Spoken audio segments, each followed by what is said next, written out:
Hey, thank you guys for hanging out with me again. Let's get into this part two. If you didn't see part one, there is a free link in the description box that'll take you to part one, and then you can bounce back over here for part two. Let's just get right into this and say, have these two ever encountered each other in the real world? I know they're sitting side by side here, but I still want to say no. And I only say that because with the strength card being here, which by the way, they inverted this in this particular deck. This is card 11. Normally, strength is 8 and the justice card is 11, but in some decks they invert those two. So, just as a side note, I always think of Libra as 11 for that justice card, but now we have Leo coming in as card 11 for the strength card.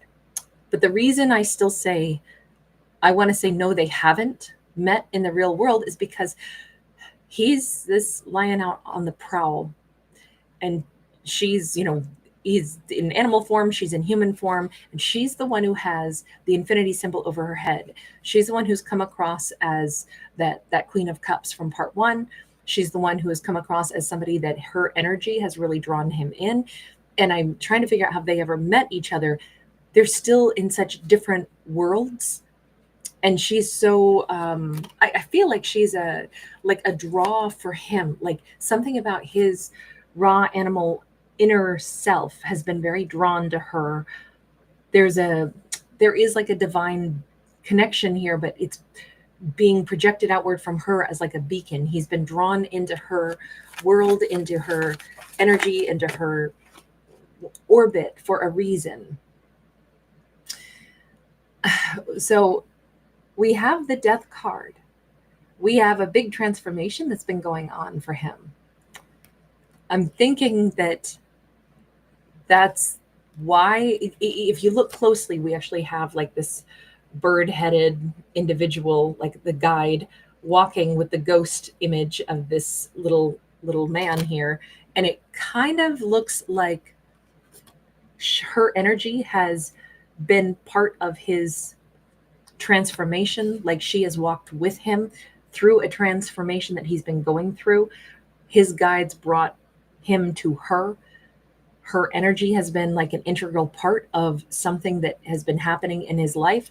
She gave him strength to make some kind of changes. I don't see this like they were ever together in the tangible 3D world, especially because one is a ghost here. So I keep feeling like it's more as if the energy has walked together and sat together, but not that they have face to face, person to person. He's been in a completely different life, completely different world, completely different space geographically. But yet she's been a really important part of his journey, even though she wasn't there in the 3D world beside him. She has very much been there energetically. Does she have any knowledge of him? My impression would be no, but we have the sun.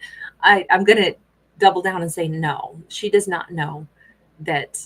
This is, by the way, the second time he's seen her as the sun. We had that in part one. We had the sun card out of another deck here.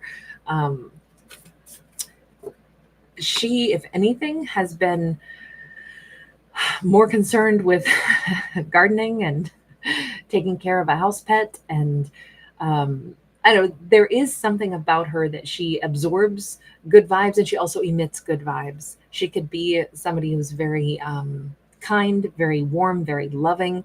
As a whole, she could be fairly optimistic. Not fairly, okay, very optimistic. This is the happiest, most joyful energy there is in the entire deck. So by nature, she may be somebody, you notice that she's just here like basking in very simple pleasures.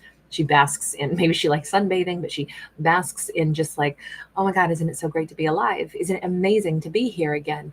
Isn't it fantastic that we get to, she may close her eyes, smell the wind, and that's like, wow, today is such a great day to be alive.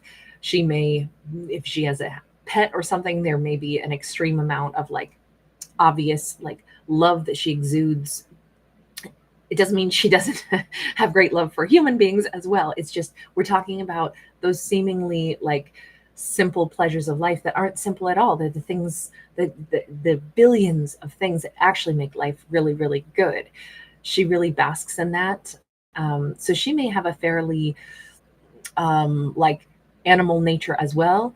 Like it's you don't only get joy from running around doing human accomplishment type things, but she may also get joy from just life itself, the act of being alive, the act of like being a part of an environment. So that energy from her, I don't think that she's aware of him at all.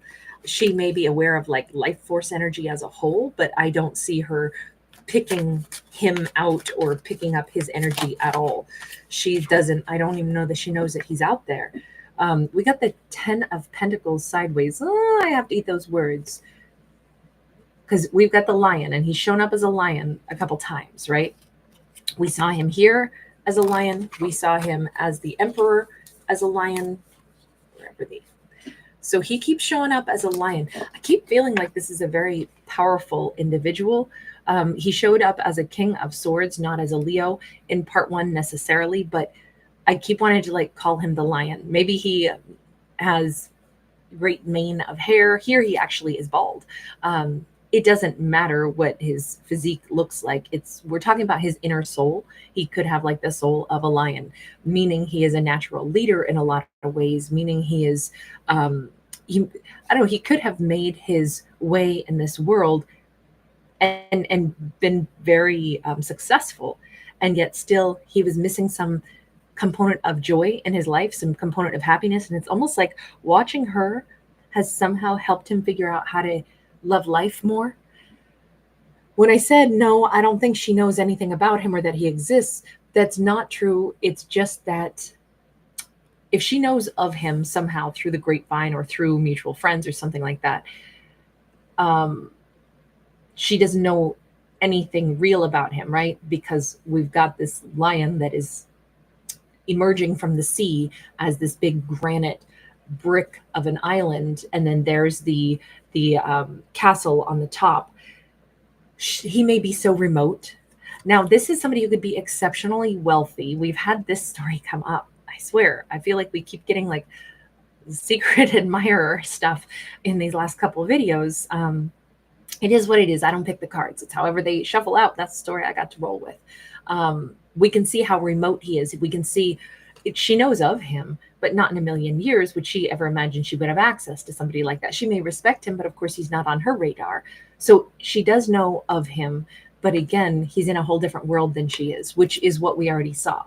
He's coming across as maybe a powerful divine masculine who has made it financially, has made it in the world.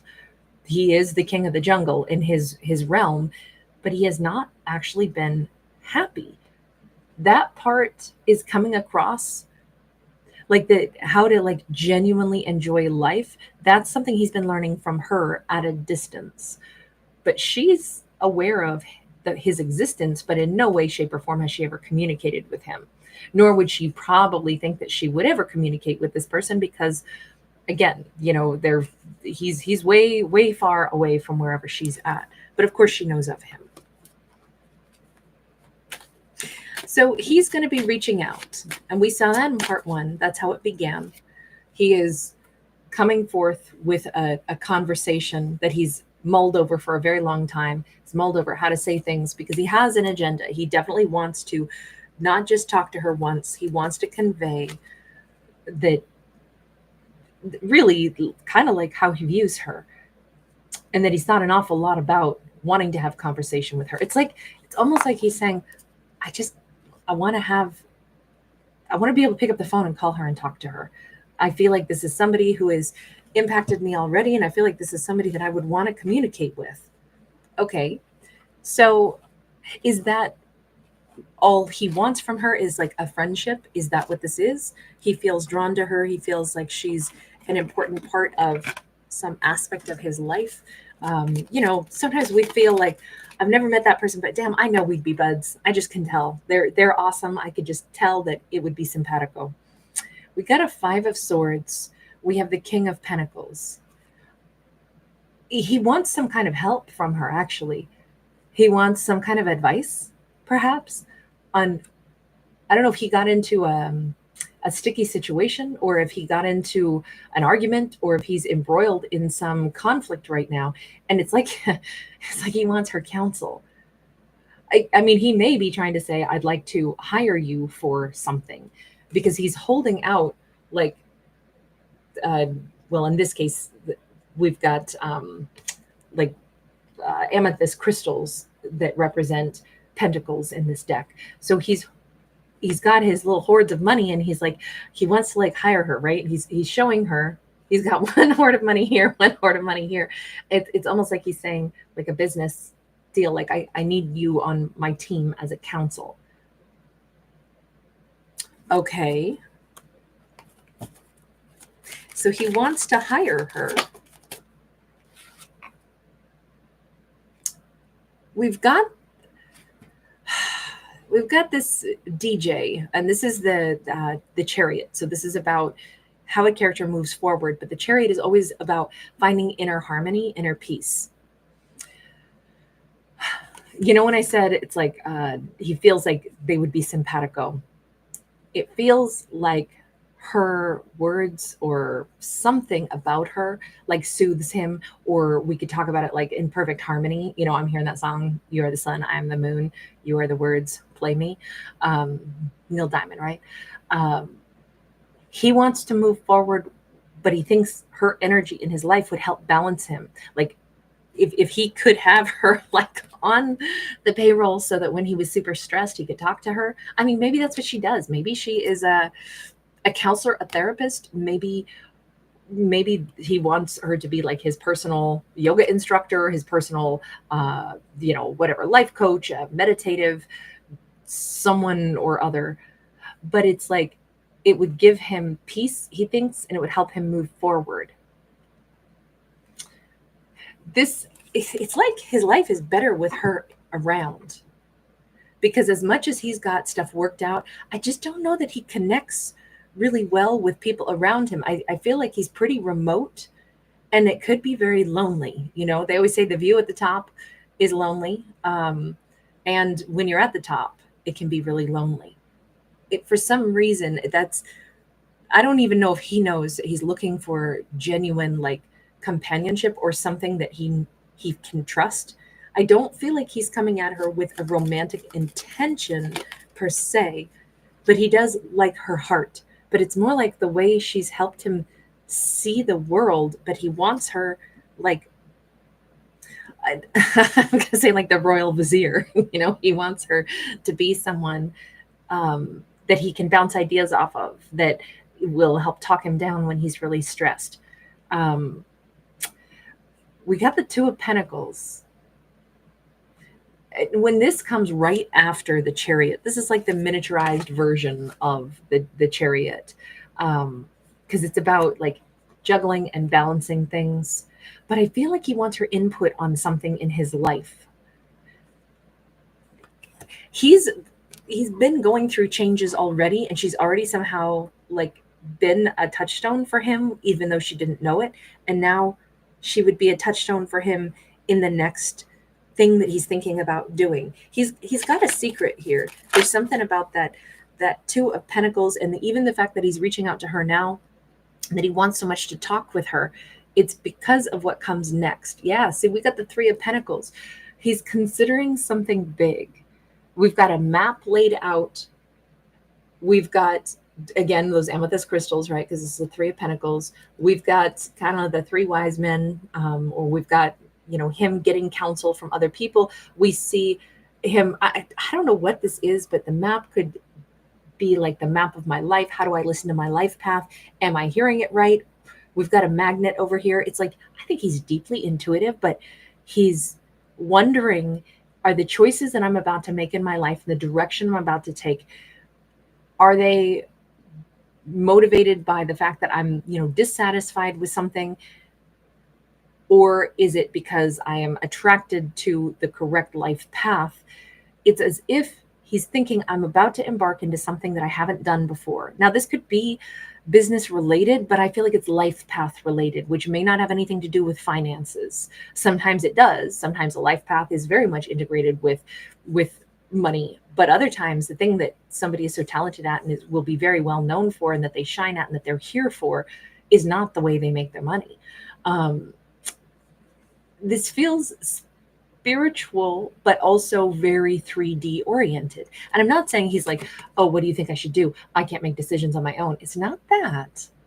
It's something about, I don't know. I feel like he needs people around him, and he knows that. Like, even he'll make the decisions himself, but it is always good to have people that will kind of tell you something true. Like, I'll say this, probably my harshest critic of everything in my life is my little brother. And he's also the one I will always call when I need somebody to, I have this idea, and he'll rip it to ribbons as to why that won't work. And then he'll also say, but it will work if you do this, this, and this, or terrible idea, shouldn't do that. And even if and we'll fight about it and everything. And sometimes I'll still do it. And sometimes it works and he's wrong. But the thing is, I value the fact that he will never be nice to me about any of it. He will tell me exactly what he thinks, but he also is, he is on my side, even though I probably don't fight with anybody on earth as much as I fight with him. But that's what I want, like, totally unfiltered and, seemingly non-supportive, but completely supportive because it's so real. Like, that's who I turn to. But I definitely have to be in the space to hear it. I'm not saying that she gives harsh energy or harsh consult, but he wants that too. What I really still say is that what he wants is to bring people around him, because I think he needs somebody's energy. And I think he's realizing, I'm attracted to certain people because their energy is supportive, their energy is good. And I am in a place where I need, this isn't a soulmate card, but I need people around me that are good to, like, anchor me or to help me stay grounded as I'm going through more life transformations and I'm changing some things about what I'm doing or who I am. She is a part of that somehow.